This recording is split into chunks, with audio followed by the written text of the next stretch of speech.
My name is Jared, and this is the Jared Show Knowledge Podcast. This episode is all about the famdamily. What the happened? When and why did the family unit, this tight-knit, blood is thicker than water, we got each other's backs, family unit turn into a bunch of people who live together and spend most of their time in a room by themselves watching some kind of screen?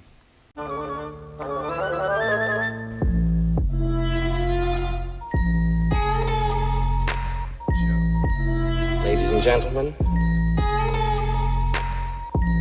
boys and girls,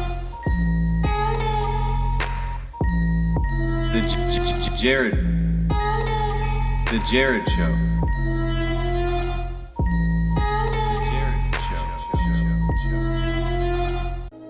want to change the world.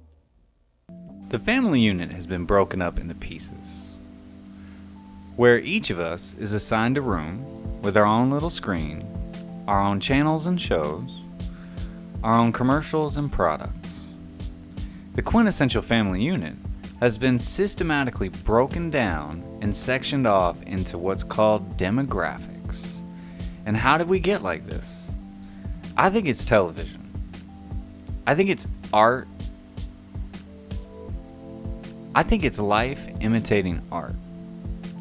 In this episode, we're going to get a look at how the two generations that have been raised on television have fared and what we as a society have come to. Family? Try again. More like roommates that share the same last name. Stick around as we go through the timeline of how the fam has been broken down piece by piece over the last 50 years. Hello, ladies and lasses. This here's your pal Connie O'Brien. I got to tell you about the show, The Jared Show. That fella, he'll drop some knowledge on you, if you go in for that sort of thing. And I do. I never miss a show. Every Sunday and Tuesday at 10 p.m. At 7 p.m. for yous on the West Coast. So take it from your pal Connor O'Brien. Listen to the show, The Jared Show, or you'll be sorry. And welcome back. Let's jump right into it, shall we? Some of this division between our families, and we're going to get into what I'm talking about by that here in just a little bit, but I think this division of the entire family as a whole, right? The little core group, the mom and the dad, the kids, and then extended family, cousins and aunts and uncles and grandparents, and then even extended, all their peoples and all that stuff. I think that division between the core group and the bigger, larger group has kind of happened more naturally. And, life used to be, even if you go all the way back into ancient times, what we call ancient times, around the first turn of the millennium, like basically around zero, the year zero, if we went back to, around there, Jewish customs, cultures, those kind of things, Roman, it's kind of the same as what we saw back in, say the 1800s, really, and it has been for thousands of years.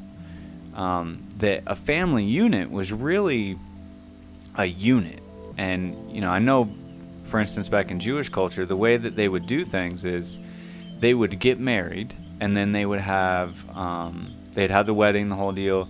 They'd have this, becoming each other's husband and wife moment, honeymoon kind of thing. And then that they would build a wing onto the house or near the residence so that that new family would live near the family, right? And in more modern times, we can look at it as the family ranch, right? You would, maybe your family would own, let's say, 100 acres, and you'd have 3 or 4 brothers or whatever, and so you would get married, and then you'd get, 20 acres or 25 acres, whatever it is. And that's what you would live on, and then you'd have your family, and then, and such and so forth, such and so forth. So really that idea of an extended family, right? Having all your cousins and aunts and uncles and grandparents and everybody in one place really started to die out.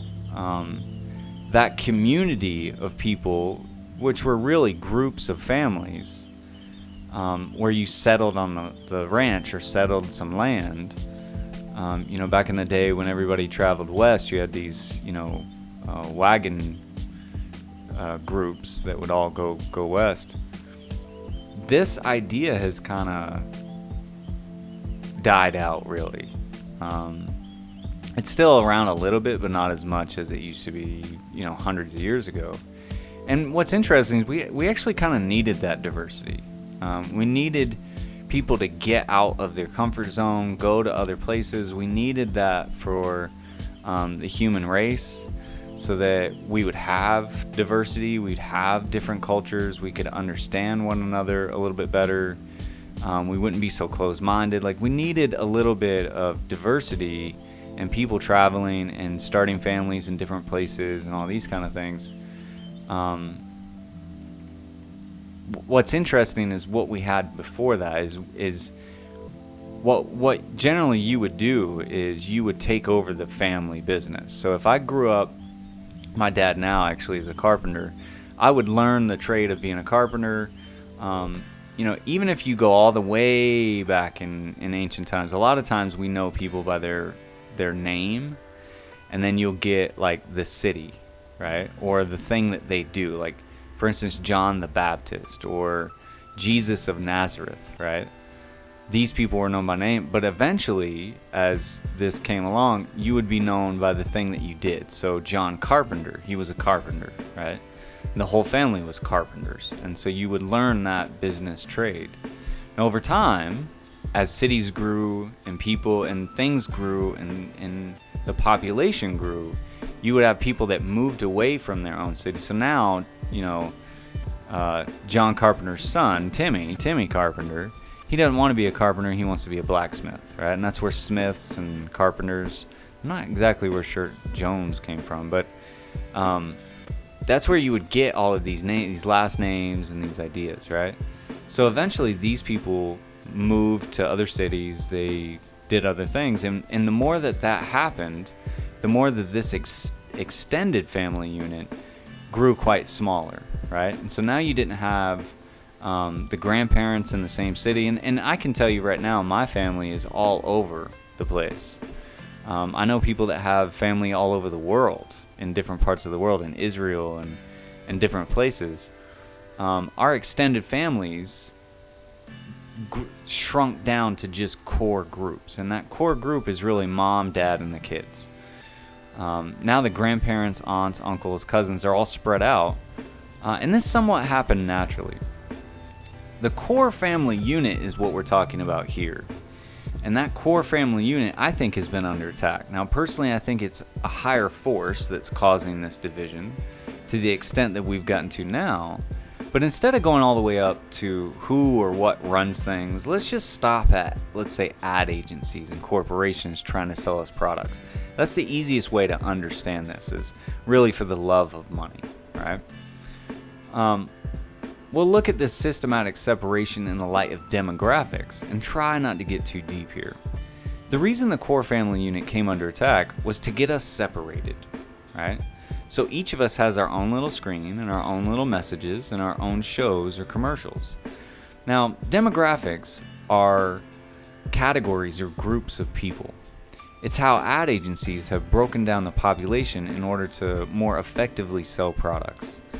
The main groups or demographics are age, gender, ethnicity. Now, some people call that a race. But you have occupation, or how much money you make, where you live, and the demographics get deep. And I mean really deep. Like likes, dislikes, what you're searching for, what you're trying to do, your favorite, everything.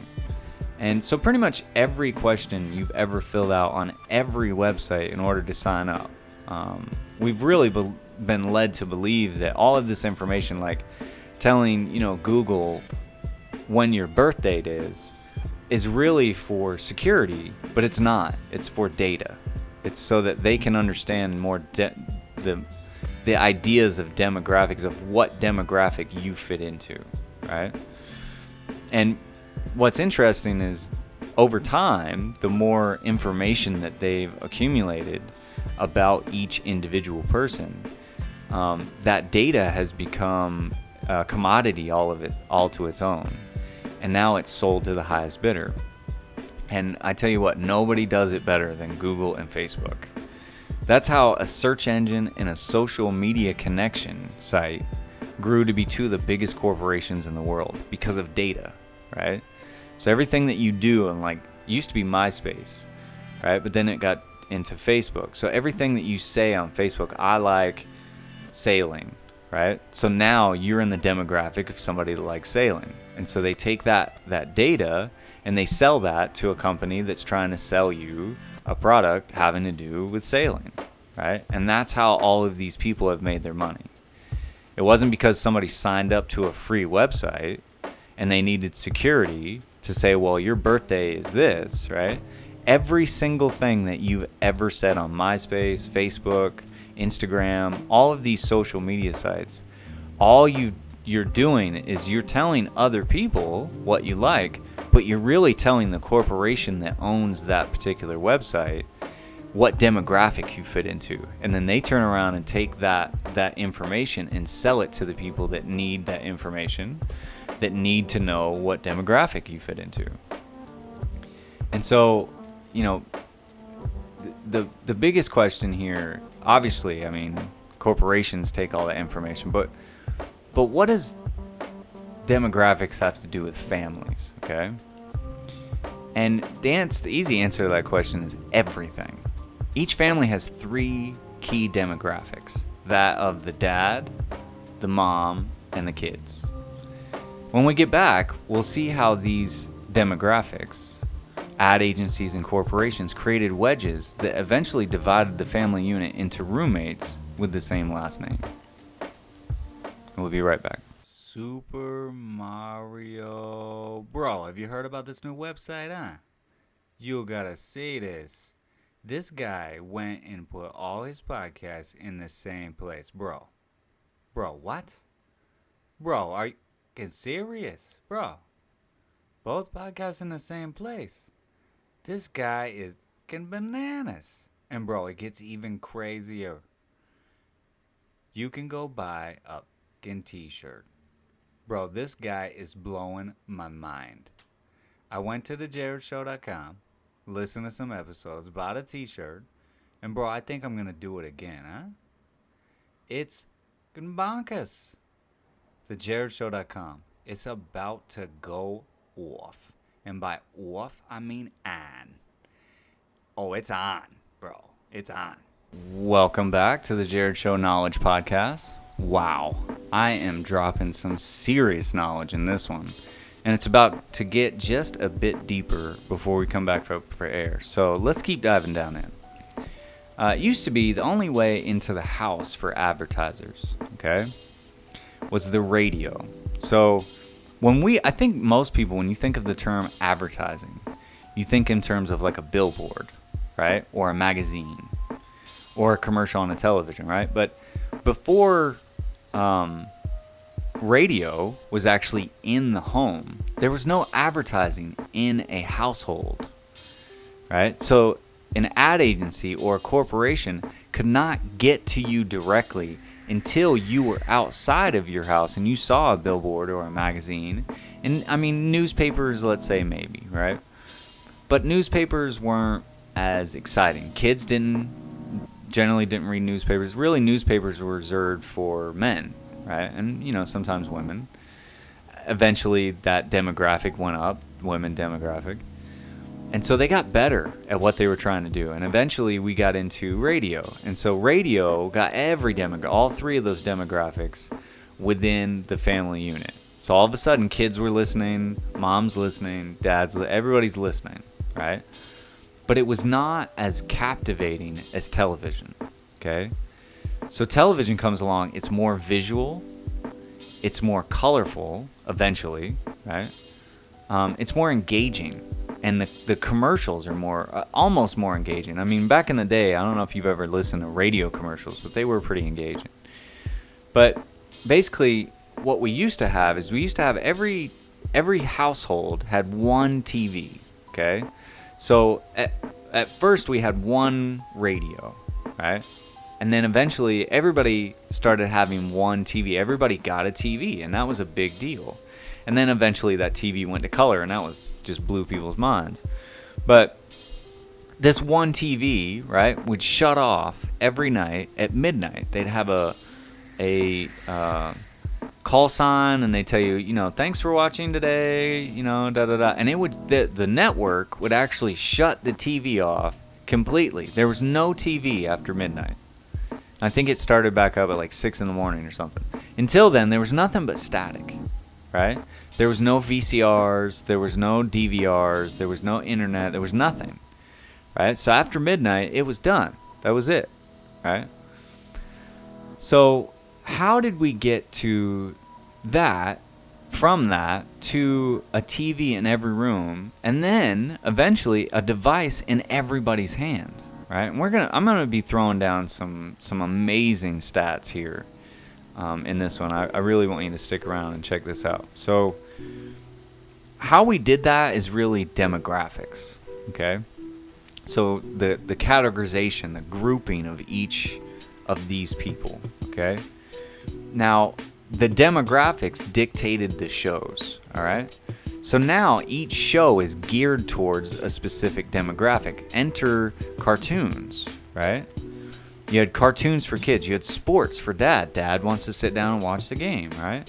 You had drama for your mama in the ideas of, or the shows of soap operas and daytime talk shows. And then later on, you know, it's easy to see now if you think about it, but later on, there's nighttime soap operas, and we just call them dramas now, right?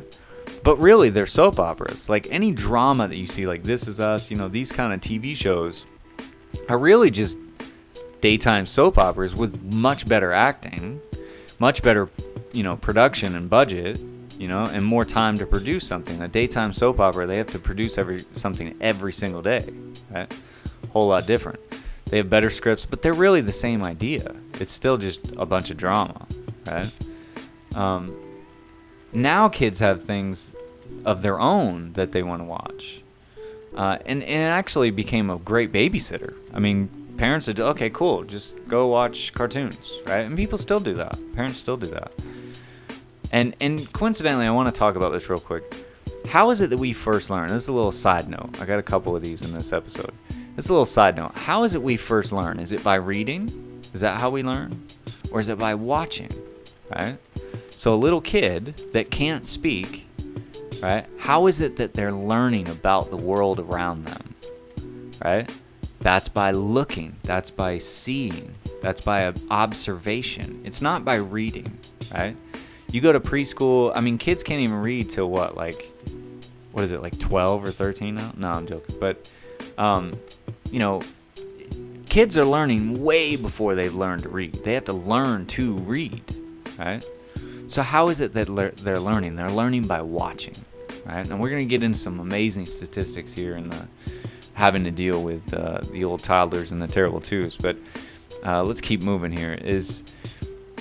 What's interesting here is once you have this demographic and everybody's split up, all of a sudden, you know, TVs are becoming cheaper and cheaper. And soon there's a TV in every room, not just one, right? And not only is there a TV in every room, TV goes 24/7 now. It never stops, never sleeps. It's constantly there. Constantly there's television programming going on all day, and it has been for 50 years, probably. I don't know the exact date of that, but it's close. What I want to get into, and I nodded toward this earlier, is that's when life started imitating art. Is when everybody got a TV in their room, right? When now little Timmy's got a TV, the parents have a TV, everybody's got a TV, right? And it really started with the parents, because the parents were like, we want to watch shows that are a little risque, and our kids are not yet young enough, you know, not yet old enough to watch this kind of stuff. We need a TV in our room, right? Or maybe they want to watch other things. We won't get into that. But all of a sudden the parents have a TV in there, and then, you know, all of a sudden the kids, everybody's got a TV. right? And so that's when I think life started imitating art. And the famous quote by Andy Warhol is, does life imitate art? That means, or does art imitate life? I botched that quote up. Does life imitate art, or does art imitate life? Now what that means is if I look out the window and I see a tree and I paint that tree, right? That's art imitating life, right? But if I watch a television show and I get an idea to do something, that's life imitating art, right? We're going to get into that a little bit deeper here in just a minute. Let's start here with, first it was the dad, right? And he was the head of the family, right? I mean, for thousands of years, the dad is the head of the family, the mom's second, the kids are underneath. The dad commands respect, he's the authority, whatever he says goes. The mom is the nurturing and the kind one, right? She's there to teach and to be kind and heal, right? For thousands of years, it was like this. Thousands of years, right?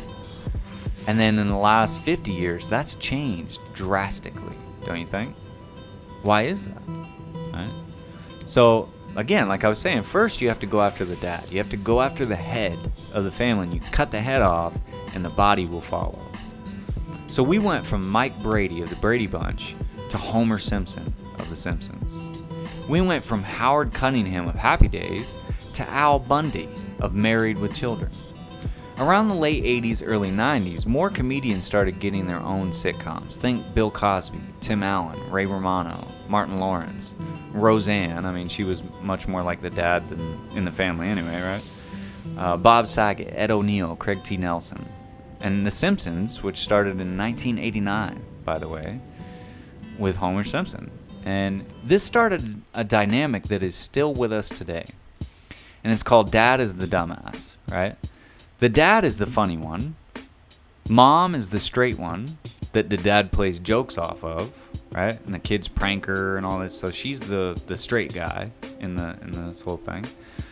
And unfortunately, because dad's the funny one, he's no longer in charge. He can't be trusted. He's not serious enough to take on what's going on around him.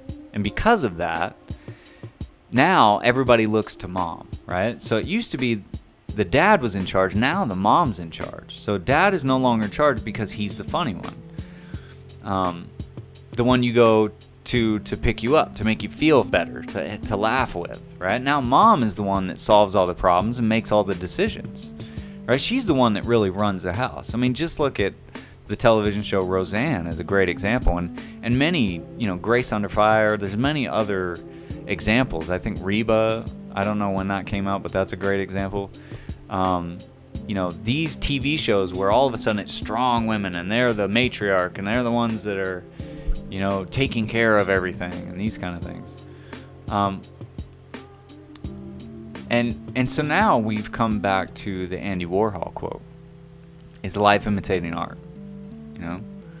Because I think at a certain point, art was imitating life. We wanted to identify, and really, as you watch each individual show, it's meant so that you can identify with a character, right? That's really what they're trying to get to. Is the producers, the creators, the writers are trying to get you to identify with a particular character. Now, if you look back, it's interesting. If you look back on the shows you used to watch, you can see, okay, well, why did I watch this particular show, right? Why did I watch Steve Urkel and not, Step by Step? Why did I watch these shows? And that says a little bit, we're not trying to get into pop psychology here, but what we're trying to ascertain here is that, yes, okay, at a certain point, art was imitating life, okay, but I think, and we're going to get into why I think this, that life started imitating art, especially once everybody's got a TV in their room and the whole deal. The question is it television that reflected life, or is it life that reflected television? We'll get into that when we get back. We'll also get into what this division has done for each individual now that we have been separated and compartmentalized. and we'll be right back after this quote-unquote commercial. Thank you so much for listening. Just a quick message to say thank you, and if you would like to see more, check out the Jared Show Instagram page. Every Thursday is something I like to call Throwback Thursday, where I post a picture of me from back in the day and give you a little story to go with it. There's also posts throughout the week of current events and things I'm doing in life. It's a nice mix of interesting videos, pictures, and stories. There's a link in the description. Welcome back to the Jared Show Knowledge Podcast. What up, though? Let's wrap this thing up and put a pretty bow on it, because it's my present from me to you. So, as Andy Warhol said, does life imitate art, or does art imitate life? I know I've said this a million times, but I really want you to think about this for a second. Okay, so are we getting the ideas about how we're supposed to live from TV, or are these producers and all these people getting ideas of what life is actually like from life? Right? So are they telling us how to live, or are we telling them how to create and the things that we really want to see? I think the best way to understand this is, I think it depends on how much you're subjected to that art. And we're going to get into some really amazing stats here. First, I want to tell you a little bit of a story, a little personal story from me of my first day of high school in my first class. And it was Mr. Barber. Mr. Barber was our homeroom teacher. He was also the first class, and he was history teacher. And I remember the first day. This is the first day of high school, 9th grade, okay? I remember this like it was yesterday, right? And the Mr. Barber goes up. He writes on the board the word repetition. And he turns around and he says, "How do we learn?" And this is like the first words he said to these high schoolers on their first day. And he says, "How do we learn?" And then he points back and he says, "Repetition." And he lets that sink in for a minute, right? And then he says it again. He says, "How do we learn?" And nobody says anything, right? Everybody's like, didn't you just say this? And he says, "Repetition," right? And so my question is now, I'm going to ask you, how do we learn? Did you say repetition out loud? Did you say it? I heard you. I heard you say it.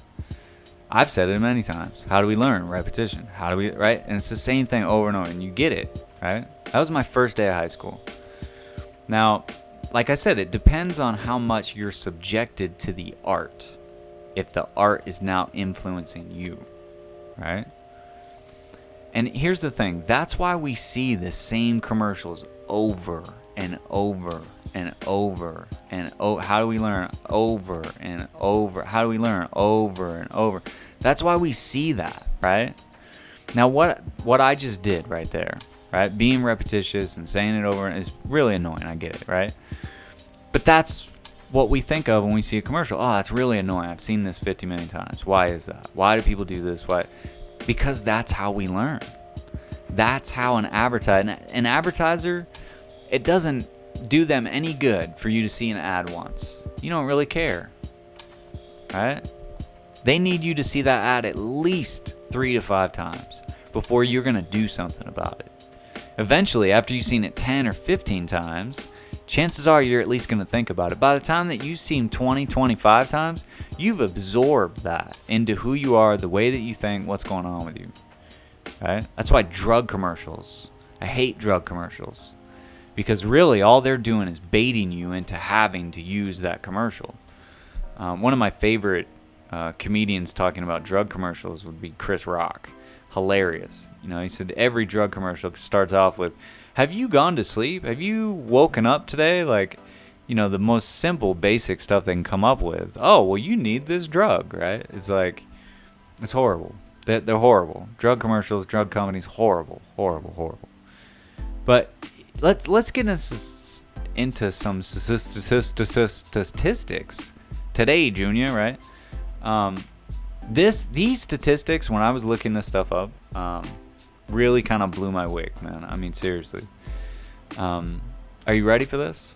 Buckle your seatbelt.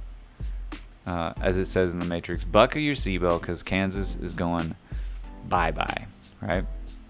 I think I butchered that, but I'm going to say it anyway. So how much TV do you watch a day? Check this out. You ready? How much TV do you watch a day? Right?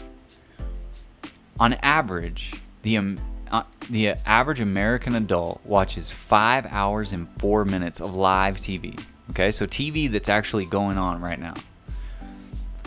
That's actually TV that is airing at that particular time. There's actually 30 more minutes of DVR. So I DVR'd a show and I'm going to watch that show after I've got done watching my 5 hours and 4 minutes of television. Now, this is per day. Okay, so that means that there are 35 hours a week that the average American adult watches. Okay? And you're like, well, I kind of get it. It's not that bad, right? Let's get even deeper. How about kids? Kids, now check this out. Okay, we were talking about toddlers earlier. We were talking about how do we learn, kids that can't read and these kind of things. So kids ages 2 to 5 spend 32 hours a week watching TV. Kids 6 to 11 spend 28 hours watching TV a week. Okay? So you have adults watching 35 hours. You have kids 2 to 5, basically toddlers, watching 32 hours. You have young kids, children, 6 to 11, watching 28 hours. 71% of kids 8 to 18 have a TV in their room. I'm going to go ahead and admit this. I got a TV in this room right here. Not only do I have a TV, I have this laptop, and I have my phone. I have 3 screens that I can watch at any given time. Crazy, right? And it's a normal thing, right? 71%. That's pretty normal, right? In 2/3 of households, the TV is usually on during meals. Crazy, right? So even though maybe we're having family dinner, we ain't paying attention, right? We ain't talking to each other. Now, what does all this mean, right? What all these stats mean, and how have they affected us? I think life has started to imitate art, and I think it did. I think it started once everybody had a television. I mean, think late 70s, maybe early 80s. Think about it this way, okay? Check this out. Depending on how old you are, ask your parents if their parents, their dad specifically, ask your mom and your dad, depending on how old you are, right? Hopefully, let's say your mom and dad are a baby boomer, right? So that's, born in like 50s, 60s, okay? So we're talking about the parents of the baby boomers, all right? Even really, however old you are, I want you to do this experiment. I want you to go ask your parents if their dad is funny, okay? And we're gonna get deep into this one, all right? Like I said, I'm dropping bombs of knowledge, right? BOMBs of knowledge right here, okay? So go ask your parents if their dad was funny. So most of the time, right, baby boomers' dads were not the funny one at all. Not even close to funny, right? Most baby boomers looked at their dad as just the muscle, right? Now, chances are, if you don't have a baby boomer as a mom or dad, chances are your parents will say, my dad became funny. The older he got and the more da-da-da. And really what happened is the more television shows you watch, the funnier you got, right? And we'll get into that in just a second. But, usually dad wasn't always known as the funny one. And this is where things get into a whole different drop in knowledge here, right? So dad was the rock, right? Dad was the serious one. The one that worked his ass off, paid bills, and did what had to be done. He didn't have time to be the funny one, right?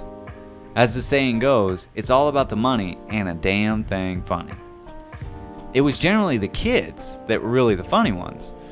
So, whole shows got built around funny kids or talented kids. Think about Happy Days or Good Times or Different Strokes or The Facts of Life or Brady Bunch or Beverly Hillbillies, Partridge Family.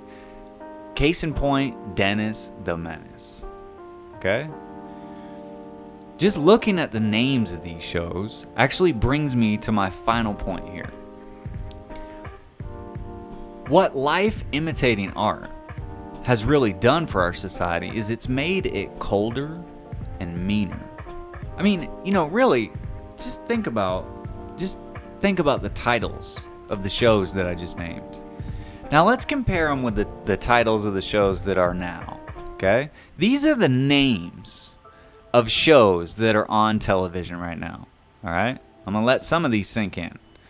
So now we have shows called Evil. That's the name of the show. It's called Evil. American Horror Story. Lucifer. These are the titles of a show. American Horror Story. Lucifer is the name of a show. Pretty Little Liars. Lie to Me. The number one show right now, guess what it's called? Cursed. Cursed. That's the number one show. The number two show, the name of it, Dark. See a theme here? Any themes going on through here, right? Another show, Stranger Things. Doom Patrol. Sons of Anarchy. The Sinner. That's the name of a show. It's called The Sinner. The one that tops them all, Lost. Right? That's the name of a show. It's actually over now. And I can't tell you how many people I've had try to get me to watch the show. And chances are I probably will watch it. It sounds like it was amazing and all, but just the name of the name alone kind of turned me off. I'm like, Lost? Do I really want to watch Lost? People, I don't get it. These names, those are crazy, right? But compare them to the other names before them, right? So you go from Dark and Evil and Lucifer and American Horror Story and Pretty Little Liars and Cursed, Stranger Things, Doom Patrol, Sons of Anarchy. You go from these other ones to this, okay? This is what shows used to be named. Happy Days. That was the name of the show. Happy Days. Here's another one. The Love Boat. Love is in the title. Good Times. That was the name of the show. Good Times.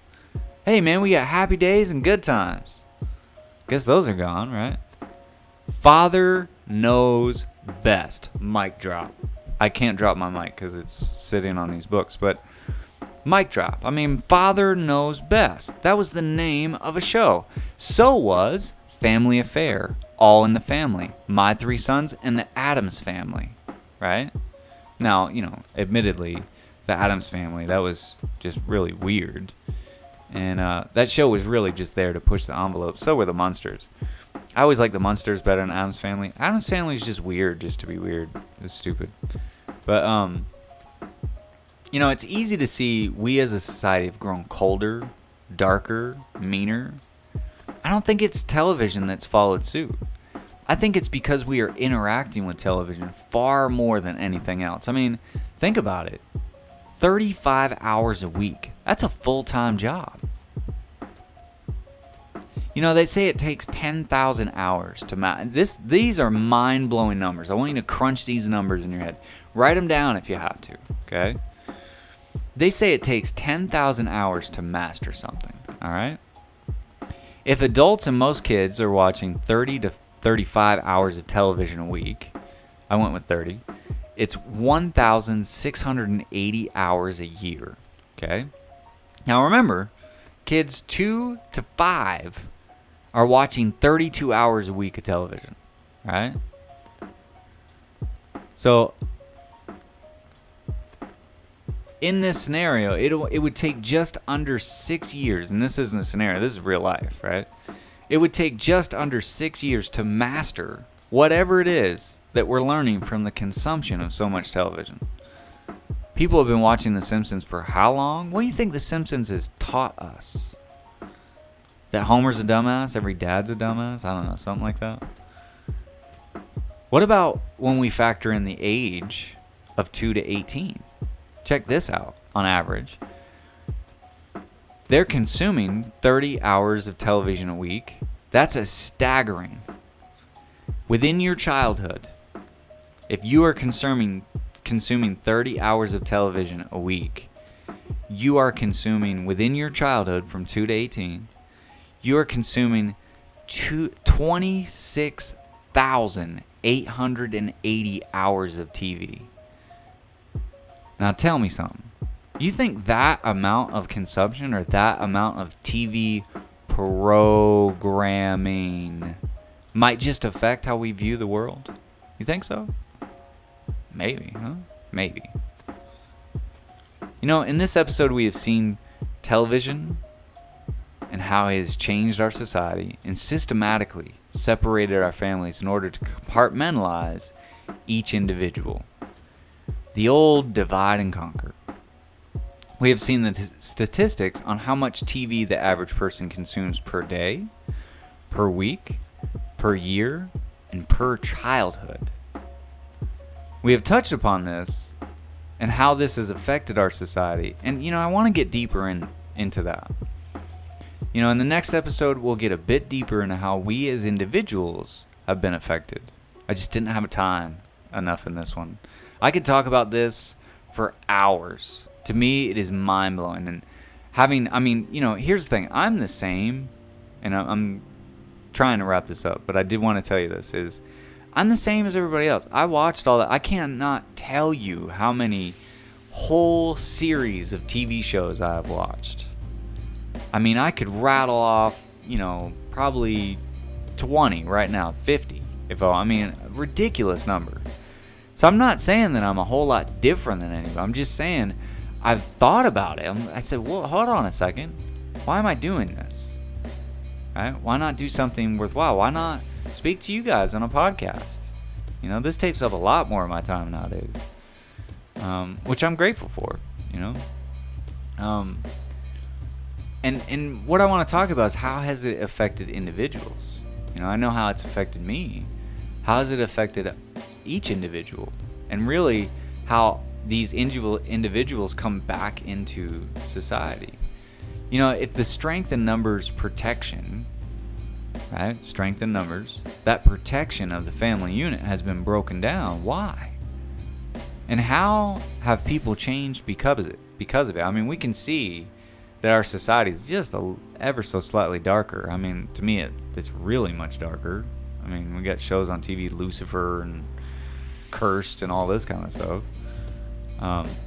But I tell you what, check out episode number 10. It's called We the People. I hope you've enjoyed this episode. Please feel free to leave a comment about this video on YouTube, or if you would like to get in touch with me, you can email me at TheJarredShow KnowledgePodcast@gmail.com. If you didn't catch that, the link is in the description, along with many others. Please do.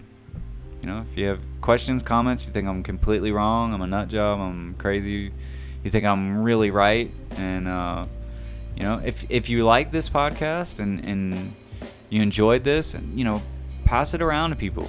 Get people talking about this subject.